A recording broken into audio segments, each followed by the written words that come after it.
Nyarlathotep, the crawling chaos. I am the last. I will tell the audient void. I do not recall distinctly when it began, but it was months ago. The general tension was horrible. To a season of political and social upheaval was added a strange and brooding apprehension of hideous physical danger, a danger widespread and all-embracing, such a danger as may be imagined only in the most terrible phantasms of the night. I recall that the people went about with pale and worried faces, and whispered warnings and prophecies which no one dare consciously repeat or acknowledge to himself that he had heard. A sense of monstrous guilt was upon the land, and out of the abysses between the stars swept chill currents that made men shiver in dark and lonely places. There was a demoniac alteration in the sequence of the seasons. The autumn heat lingered fearsomely, and everyone felt that the world, and perhaps the universe, had passed from the control of known gods, or forces, to that of gods or forces which were unknown. And it was known that Nyarlathotep came out of Egypt. Who he was, none could tell, but he was of the old native blood, and looked like a pharaoh. The fellahin knelt when they saw him, yet could not say why. He said he had risen up out of the blackness of 27 centuries, and that he had heard messages from places not of this planet.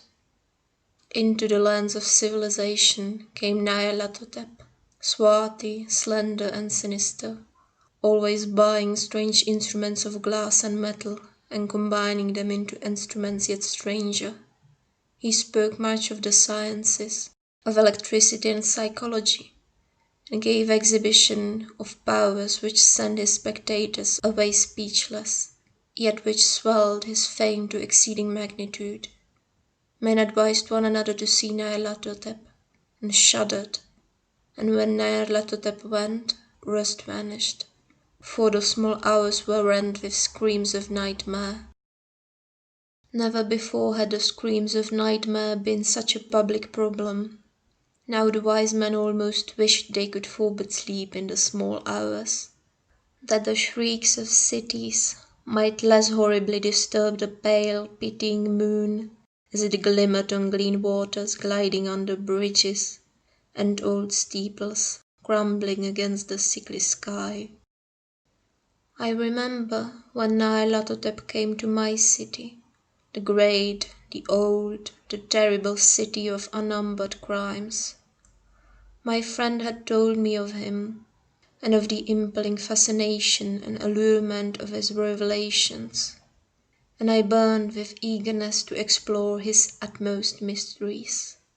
My friend said they were horrible and impressive beyond the most fevered imaginings, that what was thrown on a screen in the darkened room prophesied things none but Nyarlathotep dared prophesy, and that in the sputter of his sparks there was taken from men that which had never been taken before, yet which shewed only in the eyes, and I heard it hinted abroad that those who knew Nyarlathotep looked on sights which others saw not.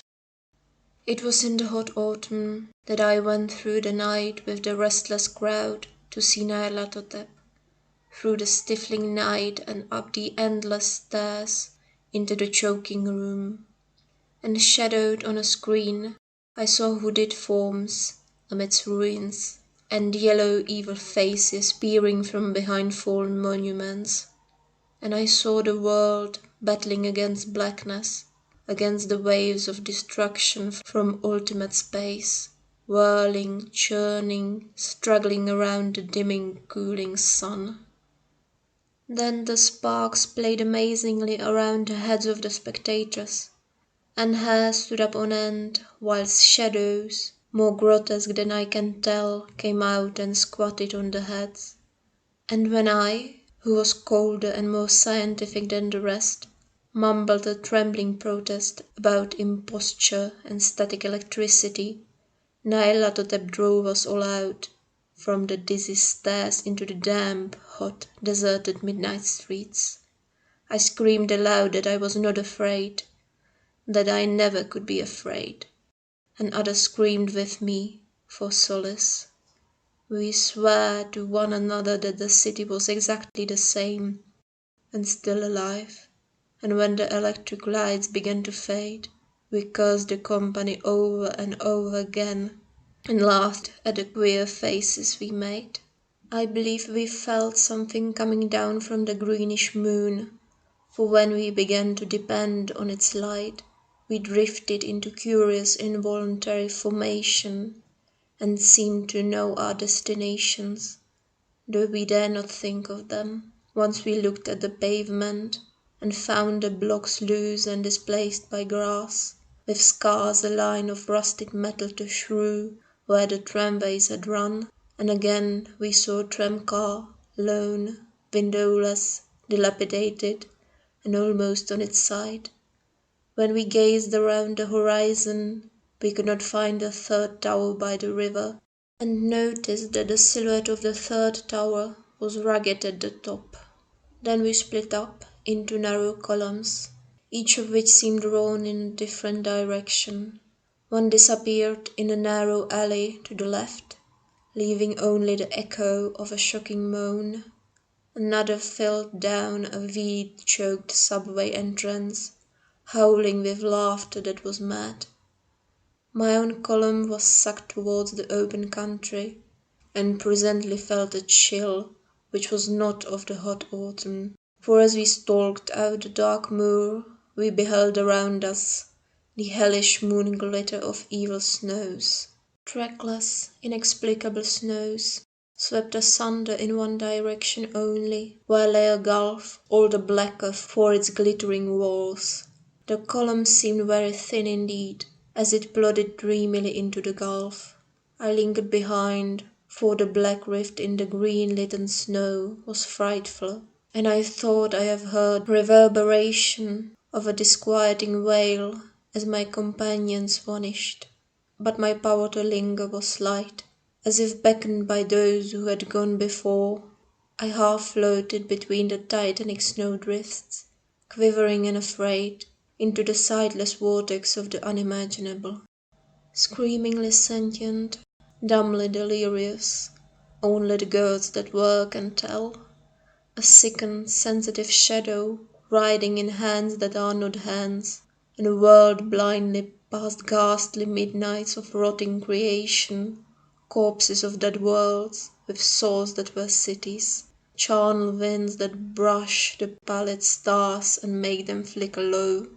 Beyond the world, vague ghosts of monstrous things, half-seen columns of unsanctified temples that rest on nameless rocks beneath the space, and reach up to dizzy vacua above the spheres of light and darkness.